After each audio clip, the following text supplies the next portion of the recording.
इस किताब की समरी पढ़कर आप जानेंगे कि फाइनेंशियल फ्रीडम का असली मतलब क्या है और आप कैसे उसे हासिल करके रिच बन सकते हैं।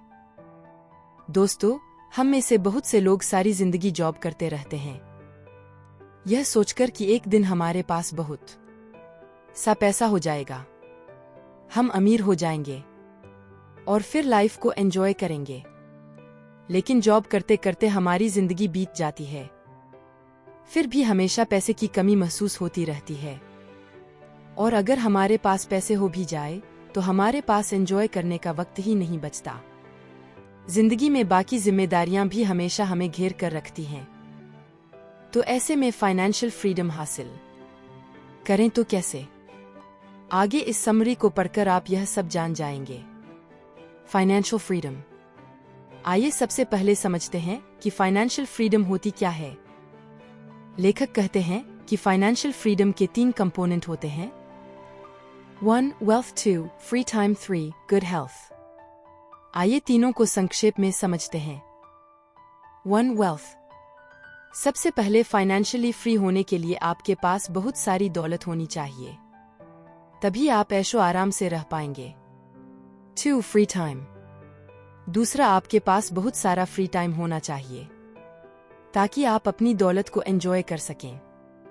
बहुत से लोग सोचते हैं कि अच्छी जॉब से वे अमीर बन सकते हैं, लेकिन उन्हें 9 से 5 तक काम करना पड़ता है। ऐसे में उनके पास एंजॉय करने का टाइम ही नहीं बचता। मान लीजिए आप दुनिया घूमना चाहते हैं, लेकिन जॉब के चलते क्या आपको कभी इतना टाइम मिल पाएगा कि आप ट्रिप प्लान कर लें? 3. Good health. फाइनेंशियल फ्रीडम का तीसरा कंपोनेंट है अच्छी सेहत। कई बार हम ज्यादा पैसे कमाने के चक्कर में बहुत मेहनत करने लगते हैं, जिससे हमारी हालत खराब हो जाती है। हमें बहुत स्ट्रेस हो जाता है, जिससे बहुत सी बीमारियां लग सकती हैं। खराब सेहत के चलते कोई भी अपनी दौलत को एंजॉय नहीं कर पाता। इसलिए दोस्तों, अगर आपको फाइनेंशियल फ्रीडम हासिल करनी है तो आपको इन तीनों कंपोनेंट को हासिल करने की कोशिश करनी चाहिए। इसके बाद लेखक ने जोई नाम की लड़की की कहानी के जरिए हमें बताया है कि उसने फाइनेंशियल फ्रीडम कैसे हासिल की। पढ़कर आप भी वैसा कर सकते हैं। स्टोरी ऑफ जोई। जोई एक 27 वर्षीय लड़की थी जो न्यूयॉर्क में रहती थी। वह एक ट्रैवल एजेंसी में काम करती थी। उसके 2 सपने थे, एक फोटोग्राफर बनना और दूसरा देश विदेश की सैर करना। एक दिन जोई पास के रेस्टोरेंट से एक तरह की कॉफी लेने जाती है। वहां वह दीवार पर देखती है कि एक पेंटिंग लटकी हुई थी। पेंटिंग के नीचे उसकी कीमत लिखी हुई थी 88,000। यह देखकर जोई हैरान होती है कि इस पेंटिंग की इतनी ज्यादा कीमत। वह देर तक पेंटिंग को देखती रही और यह जानने की कोशिश करती रही कि आखिर उस पेंटिंग में ऐसा है क्या। इसके बाद वह अपनी लेकर अपने ऑफिस चली जाती है। वहां भी वह देर तक वह उस पेंटिंग के बारे में सोचती रहती है। जब उसका बॉस उसे विचारों में खोया देखता है तो उससे इसका कारण पूछता है। वह अपने बॉस को उस पेंटिंग के बारे में बताती है। इस पर उसका बॉस कहता है कि रेस्टोरेंट के मालिक से ही इस बारे में पूछ लो ताकि तुम्हारी क्यूरियोसिटी खत्म हो जाए। अगले दिन जोई फिर से उस रेस्टोरेंट में जाती है और उस पेंटिंग को देखने लगती है। तभी रेस्टोरेंट का मालिक वहां पर आ जाता है। जोई को पेंटिंग देखते हुए देखता है तो उससे कहता है कि चाहे तो वह उस पेंटिंग को खरीद ले, लेकिन जोई कहती है कि वह इस पेंटिंग को अफोर्ड नहीं कर सकती। इस पर हेनरी कहता है कि अगर आप $5 की ले सकती हैं तो इस पेंटिंग को भी खरीद सकती हैं। यह सुनकर जोई घर आती है।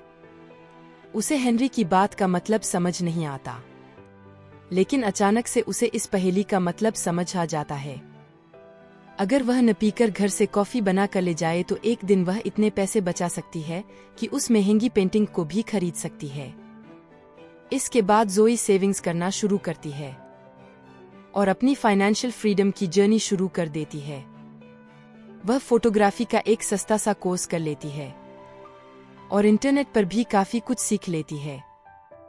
फिर वह फोटोज की वेबसाइट शुरू कर देती है, जिससे उसकी आमदनी दुगनी हो जाती है। वह अपने बॉस से कहती है कि वह हर साल सबैटिकल लेना चाहती है, जिसके दौरान वह दूसरे देश से काम करेगी। उसका बॉस इसके लिए मान जाता है और वह देश विदेश भी घूमने लगती है। Financial strategy. किताब के अगले भाग में लेखक बताता है कि आपको एक स्ट्रैटेजी बनानी चाहिए जिसे फॉलो करके आप फाइनेंशियल फ्रीडम प्राप्त कर सकते हैं, जिसके निम्न स्टेप्स हैं। पे योरसेल्फ। सबसे पहले हमें खुद को पे करना चाहिए। जो भी हमारी सैलरी आती है वह सीधा बैंक में चली जाती है और हम कभी खुद को पे नहीं कर पाते। लेखक बताता है कि सबसे पहले हमें खुद को कुछ पैसा पे करना चाहिए, फिर उस पैसे को हमें इन्वेस्ट कर देना चाहिए। खुद को पे न करने पर हम सारी सैलरी को खर्च कर देते हैं और कुछ भी बचा नहीं पाते। Power of compounding. इसके बाद लेखक बताता है कि हमें कंपाउंड इंटरेस्ट की पावर को समझना चाहिए। मैक्सिमम बैंक हमें केवल सिंपल इंटरेस्ट ही देते हैं। ज्यादातर लोग अपने पैसे को सेविंग्स अकाउंट में रख देते हैं, जहां उन्हें नाम मात्र का सिंपल इंटरेस्ट ही मिल पाता है। अगर आपने 1000 रुपए जमा किए हैं और उस पर 100 रुपए आपको ब्याज मिला है, तो आपको हमेशा ही 1000 रुपए पर ही ब्याज मिलता रहेगा। इसके विपरीत कंपाउंड इंटरेस्ट यानी चक्रवृद्धि ब्याज में बहुत फर्क है। अगर आपने 1000 रुपए जमा किए और उस पर 100 रुपए ब्याज मिला, तो इसके बाद आपको 1100 रुपए पर ब्याज मिलेगा, ना कि हर बार 1000 पर। जिन लोगों को यह सीक्रेट पता है वे आगे चलकर करोड़ों के मालिक बन जाते हैं, वहीं दूसरी और बाकी लोग गरीब ही रह जाते हैं। फिर चाहे दोनों ने शुरू में सेम ही अमाउंट जमा किया हो। इंडिया में PPF account, public provident fund में कंपाउंड इंटरेस्ट मिलता है। इसके साथ ही पैसा सेविंग्स अकाउंट में न रखकर एफडी, फिक्स्ड डिपॉजिट करवा लेनी चाहिए। फ्लेक्सी अकाउंट की फैसिलिटी हो तो वह ले लेना चाहिए, जिससे आपके लिमिट के ऊपर के पैसे अपने आप ही एफडी में कन्वर्ट होते रहते हैं। खर एक्सपेंसेस। लेखक कहता है कि हमें अपने फालतू के खर्चे कम कर देने चाहिए। जैसे ऊपर जोई ने पीना कम कर दिया था। महंगे रेस्टोरेंट में हर दिन खाना ना खाकर हम अपना लंच खुद बना सकते हैं। घर पर भी हम अच्छी चीजें बनाकर खा सकते हैं। इसके पश्चात ब्रांडेड कपड़े पहनने की भी जरूरत नहीं होती। इसके बदले हम सिंपल कपड़े पहन सकते हैं जो ब्रांडेड कपड़ों की तरह ही नजर आते हैं। दरअसल हम ब्रांडेड कपड़े दूसरों को इम्प्रेस करने के लिए या दिखावे के लिए ही पहनते हैं, जो अच्छी बात नहीं है। क्या आप अपने दोस्त उनके कपड़े देखकर या उनका महंगा सामान देखकर चुनते हैं? नहीं, बल्कि आप देखते हैं कि किसकी फ्रीक्वेंसी आपसे मैच कर रही है, कौन आपकी हेल्प करता है, आपकी रिस्पेक्ट करता है और आपको अच्छी सलाह देता है।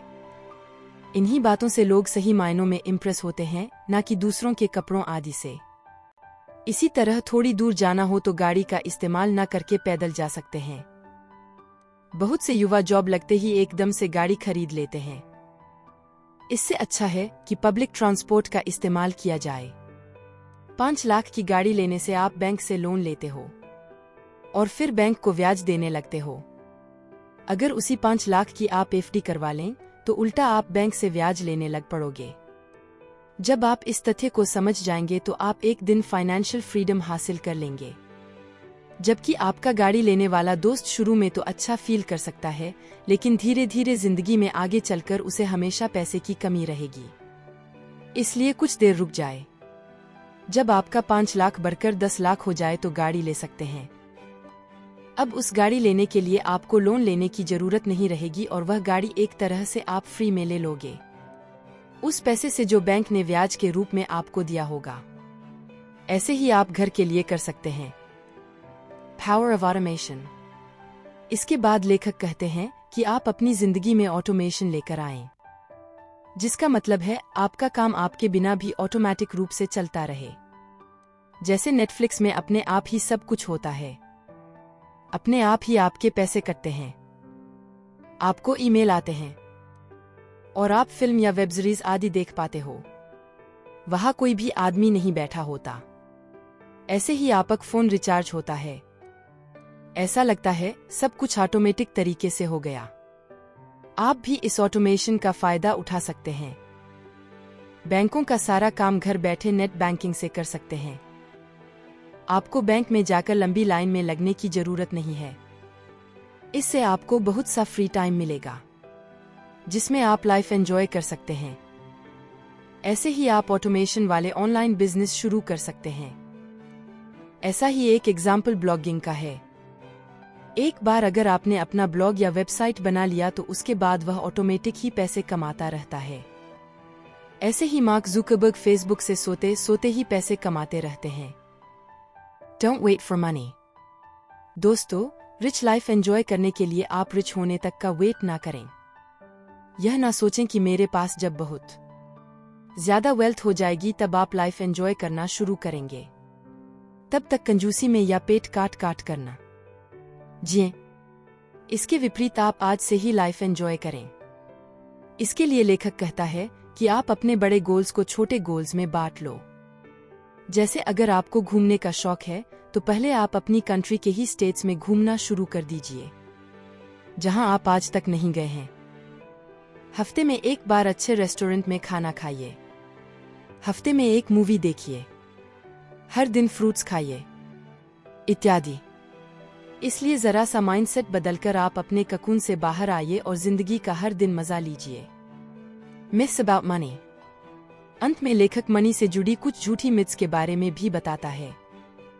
एक, बहुत से लोग सोचते हैं कि हमें बहुत सालों तक नौकरी करके पैसा कमाते रहना चाहिए, जिससे एक दिन वे अमीर हो जाएंगे। लेकिन इससे उन्हें कभी भी फाइनेंशियल फ्रीडम नहीं मिलेगी, क्योंकि उनके पास पैसा हो सकता है, लेकिन उनके पास कभी टाइम नहीं होगा, और नहीं वे एंजॉय कर पाएंगे, क्योंकि अमीर बनते बनते वे बूढ़े हो जाएंगे। उसके बाद लाइफ में कुछ एंजॉय नहीं कर पाएंगे। इसलिए आप पैसा कमाने के साथ साथ ही रिच लाइफ को एंजॉय करें। 2, अगला मिथ है, पैसे से पैसा कमाया जाता है। बहुत से लोग यह सोचकर बैठे रहते हैं कि वह बिजनेस कैसे करें, उनके पास तो पैसा ही नहीं है। लेकिन बहुत से गरीब लोगों ने भी बिजनेस शुरू किए हैं और आज अरबपति बन चुके हैं। एग्जाम्पल के लिए ओयो को ही ले लीजिए। उसके मालिक के पास भी पैसे नहीं थे। उसने सिर्फ दूसरों के होटलों के जरिए अपना बिजनेस स्थापित किया और एंजल इन्वेस्टर्स तथा वेंचर कैपिटलिस्ट से फंड जुटाकर यह बिजनेस शुरू किया। इस तरह आप भी बहुत ही कम पैसों में अपना बिजनेस शुरू कर सकते हैं। बहुत सारे लोग फ्री में यूट्यूब चैनल से लाखों करोड़ों कमा रहे हैं। इसलिए इस बात को दिमाग से निकाल दीजिए कि बिजनेस लगाने के लिए आपको बहुत सारा पैसा चाहिए। शुरू में छोटा बिजनेस शुरू कर दीजिए और धीरे धीरे उसको स्केल अप कर सकते हैं। 3, तीसरा मिथ यह सोच है कि अगर आपका पैसा खत्म हो जाएगा तो आपके दोस्त आपकी हेल्प कर ही देंगे। लेकिन दोस्तों, यह बहुत बड़ा झूठ है। पैसों के मामले में हर कोई पॉजिटिव होता है। यह सबकी खून पसीने की कमाई होती है। कोई भी किसी को पैसा नहीं देना चाहता। बहुत से दोस्त बहाना लगा देंगे और आपकी हेल्प नहीं करेंगे, लेकिन यह ह्यूमन नेचर है। कोई आपसे पैसे मांग ले तो आप भी नहीं देना चाहेंगे। इसलिए फाइनेंशियल फ्रीडम हासिल करने की कोशिश कीजिए, ताकि कभी दूसरों से पैसे न मांगने पड़ें। समाप्त।